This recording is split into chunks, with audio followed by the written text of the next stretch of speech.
మన ప్రభువును రక్షకుడైన యేసుక్రీస్తు శుభనామమున వందనాలు. ప్రియదేవుని సంగమ ప్రియదేవుని బిడ్డలారా, మరి ఉదయకాల సమయము దేవుని వాక్యాన్ని ధ్యానించుకున్న ముందుగా ప్రార్థన చేసుకుందాం. ప్రార్థన.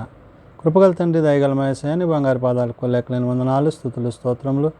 గతించిన రాత్రి నీ రేఖల చాటును కాచి కాపాడి సంరక్షించిన దేవా, మరి ఉదయకాల సమయం సజ్జల లెక్కన చేరి ప్రార్థించుండగా వాక్యం ఏందాడు, వాక్యం ద్వారా నాతో మొత్తం మాట్లాడి మీరే మహిమా ఘనత ప్రభావాలు పొందమని యేసునామమున నడుచున్నాం తండ్రి.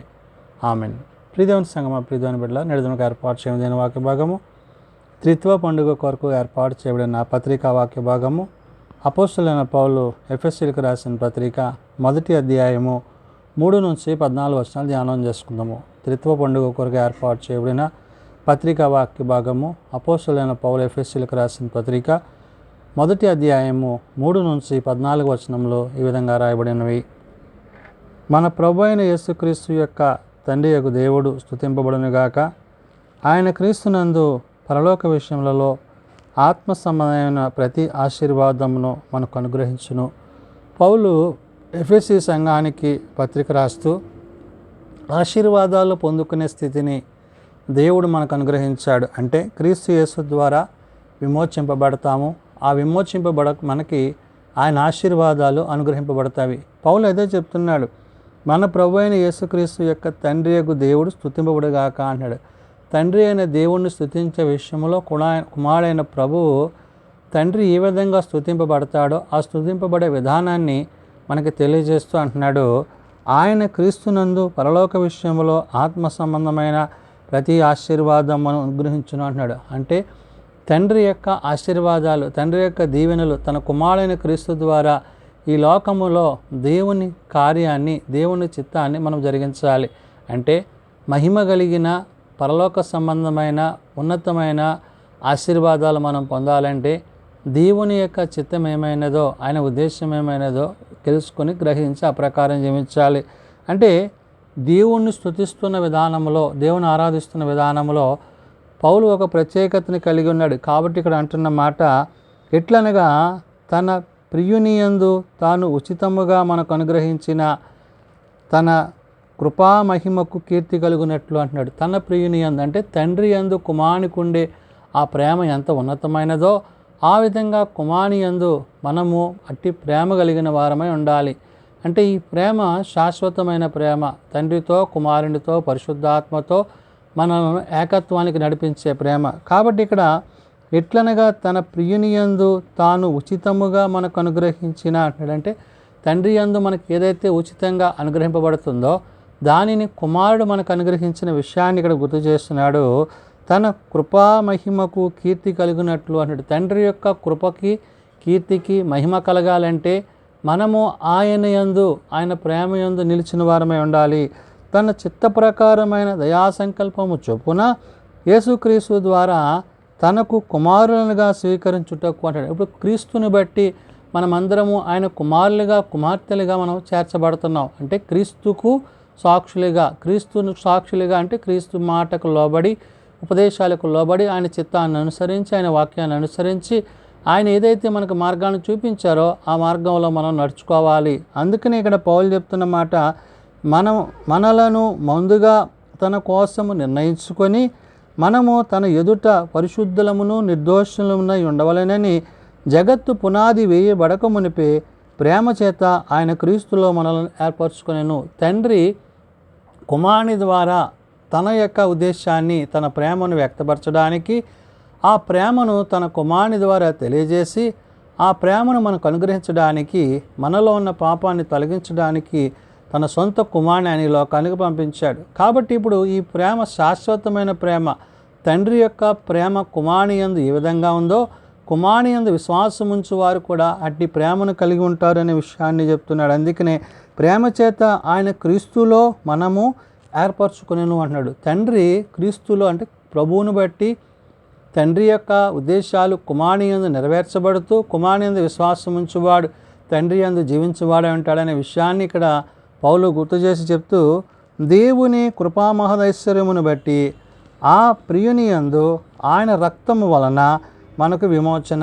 ఎవరు ప్రియును?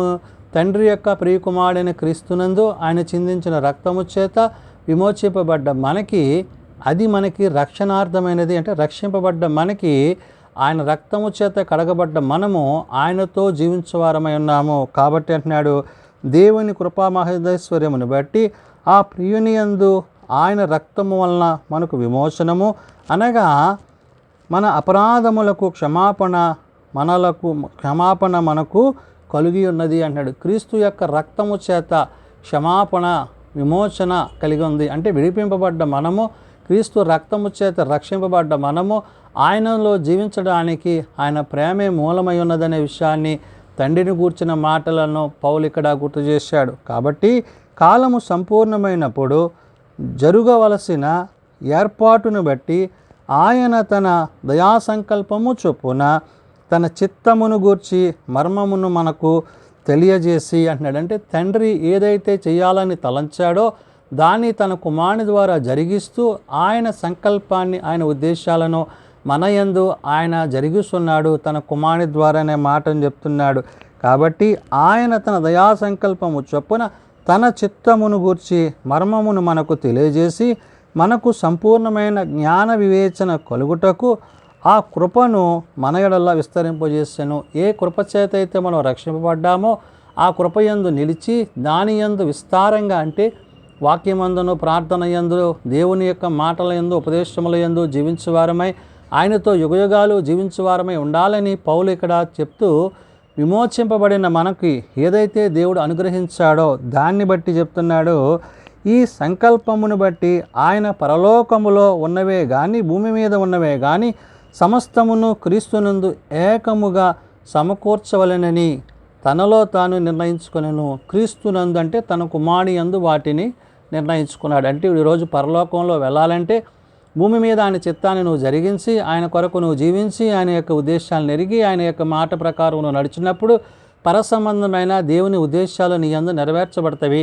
భూమి మీద ఉన్న నీవు పరమందున్న దేవునికి మహిమకరముగా ఉంటావనే విషయాన్ని తన కుమారుని ద్వారా ఇవన్నీ నీకు కలుగుతాయి. అందుకని ఇక్కడ చెప్తున్న మాట, ఈ సంకల్పమును బట్టి ఆయన పరలోకములో ఉన్నవే కానీ, భూమి మీద ఉన్నవే కానీ సమస్తమును క్రీస్తునందు అన్నాడు. పైనున్నవి కానీ కింద ఉన్నవి కానీ ఇవన్నీ కూడా క్రీస్తునందు, అంటే తన కుమారుని యందు ఏమవుతుందో ఏకముగా సమకూర్చవలెనని తనలో తాను నిర్ణయించుకొనెను అన్నాడు. తండ్రి యొక్క ఉద్దేశము తన కుమారుని ద్వారా ఇవన్నీ జరగాలి, జరిగి ఆయనకు మహిమ తెచ్చేవిగా ఉండాలి అని తండ్రి యొక్క ఉద్దేశం అని పౌలు చెప్తూ, మరియు క్రీస్తునందు ముందుగా నిర్ణయించిన మనము తన మహిమకు కీర్తి కలుగజేయవలనని దేవుడు తన చిత్త ప్రకారమైన సంకల్పమును బట్టి మనలను ముందుగా నిర్ణయించి ఆయన యందు స్వాస్యముగా ఏర్పరచెను.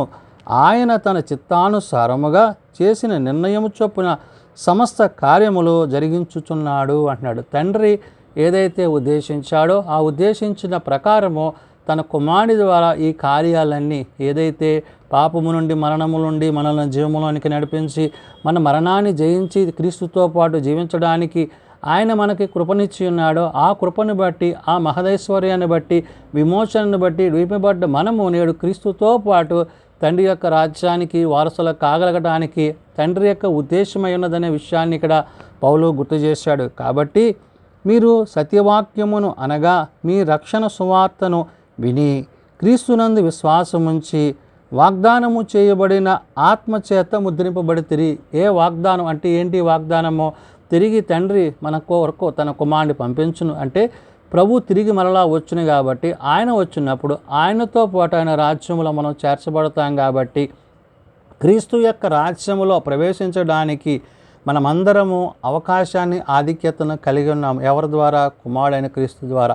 రక్షింపబడ్డ మనము, విమోచింపబడ్డ మనము, క్రీస్తు రక్తము చేత కడగబడ్డ మనము ఆయన యందు జీవించడానికి ఆయన కృపా సంకల్పమైందనే విషయాన్ని ఇక్కడ పౌలు గుర్తు చేశాడు. అందుకని అంటున్నాడు, మీరు సత్యవాక్యమును అనగా మీ రక్షణ సువార్తను విని క్రీస్తునందు విశ్వాసముంచి వాగ్దానము చేయబడి ఆత్మచేత ముద్రింపబడితే. వాగ్దానం చేయబడ్డాము, ఆత్మచేత ముద్రింపబడి. ఇప్పుడు మనం ఆత్మానుసారంగా జీవిస్తూ, ఆత్మయందు జీవిస్తూ ఆత్మలో కొనసాగాలని పౌలు ఉద్దేశమని విషయాన్ని చెప్తూ, దేవుని మహిమకు కీర్తి కలుగుటకై ఆయన సంపాదించుకొనిన ప్రజలకు విమోచనము కలుగు నిమిత్తము ఈ ఆత్మ మన స్వాస్యమునకు సంచకరువుగా ఉన్నాడు అన్నాడు. ఈ ఆత్మ, ఏ ఆత్మ చేత అయితే నువ్వు రక్షింపబడ్డావో ఆదరణకర్త అయిన పరిశుద్ధాత్మ సత్యస్వరూపుడు మన మధ్య నివసిస్తున్నాడో ఆయన మనలను మన యందు ఆయన ఉంచిన ప్రేమను మనం కలిగిన వారమై క్రీస్తు ప్రేమలో కొనసాగుతూ ఆ కీర్తి మహిమ ఘనత ప్రభావములు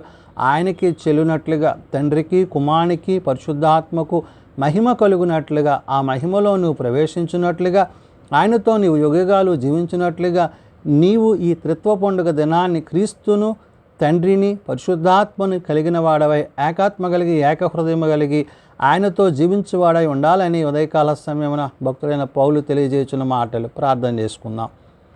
ప్రేమ నమ్మకం కలిగిన మా తండ్రి, కృప కలిగిన దేవ, నిజమైన ఆయన నీ ప్రేమ యందు నిలిచి జీవించుటకు నీవు మా పట్ల చూపించిన ప్రేమను బట్టి మరణము నుండి పాపము నుండి మమ్మల్ని విడిపించడానికి నీ కుమారుడైన క్రీస్తును మా కొరకు పంపించి ఉన్నావు. క్రీస్తు రక్తము చేత విమోచింపబడి పాపము నుండి ప్రత్యేకింపబడి నైనా మా మరణమును మా పాపమును నీ కుమారుని యందు ధరింపజేసి ఆయన పొందిన గాయముల చేత దెబ్బల చేత నేడు మాకు స్వస్థతను ఆరోగ్యమును దయచేసి తిరిగినైనా నీ కుమారుని యొక్క మరణము చేత ఆ మరణమును గెలిచిన పునరుత్థాన అనుభవాన్ని బట్టి నీ యందు విశ్వాసం ఉంచి వారందరూ నీ కుమారుని వలె నిత్యరాజ్యాన్ని పొందుకునే కృపనిచ్చి ఉన్నావు. కాబట్టి నాయన విమోచింపబడ్డ మేము, నీ రక్తము చేత విడిపబడ్డ మేము రక్షణ కార్యాన్ని కొనసాగిస్తూ కీర్తి మహిమ ఘనత ప్రభావాలు కలిగిన వారమై సత్యవాక్యమునందు నిలిచి విశ్వాసంలో కట్టుబడుటకు మీ కృప దయచేయండి. ఏ ఒక్కరూ నశించక అంతటా అందరూ మారు మనసు కలిగి పాప క్షమాపణ కలిగి నీ నిత్యరాజ్యంలో చేరగలుటకు ప్రతి వారికి నీ కృప దయచేయమని హృదయముల అంతరంగ కలిగిన దేవుడు ప్రభువా నీ వాక్య సత్యమును అనుసరించి నీతో జీవించే కృప మాకు దయచేయండి. చిన్నబిడ్డలు, యవనులు, పెద్దలు, వృద్ధులు ప్రతి వారిని వారి వారి తరగతులు చొప్పున ఆశీర్వదించి దీవించండి. జన్మదినాలు, వివాహ దినాలు, కొడుకుల కుటుంబాలు ప్రత్యేకపరచండి. ప్రభా నేడు దిన పరిచర్యలో సేవలు మీరు మాకు తోడేయండి. రేపటి సభా దినం కొరకు ఈ త్రిత్వ పండుగలో ప్రభా నీ యొక్క నామాన్ని మహిమపరిచేవారిగా ఘనపరిచేవారిగా మేమందరం ఉండేటట్లు అట్టి కృప మాకు దయచేయమని మా దేశాన్ని, రాష్ట్రాన్ని, అధికారులను, పాలకులను దీవించండి. నీతి న్యాయములు జరిగించి దివ్యమైన నిశ్చిత ప్రకారం చేయనట్లు పరిపాలించినట్లు అట్టి అధికారులను మాకు అనుగ్రహించి మహిమ పొందమని యేసునామం నడుచున్నాం తండ్రి, ఆమెన్. పరలోకమందున మా తండ్రి, నీ నామం పరిశుద్ధపరచబడగాక, నీ రాజ్యం వచ్చుగాక, నీ చిత్తం పరలోకమందు నెరవేర్చినట్లు భూమి మీద నెరవేరుగాక. మా అనుదినాన్ని మాకు దయచేయము. మెడల ప్రార్థన చేసిన వారిని మేము క్షమించున్న ప్రకారం మా ప్రార్థనలను క్షమించము. శోధనలో తేకాదులను తప్పించము. రాజ్యము, శక్తి, మహిమ నిరంతరము నీవే నువ్వు తండ్రి, ఆమెన్. మన పరమ తండ్రి అయిన దేవుని ప్రేమ, ప్రభువైన యేసుక్రీస్తు కృప, పరిశుద్ధాత్మ నిత్య సహాయము నిరంతరము సదా తోడేయండి సంరక్షించునుగాక, ఆమెన్.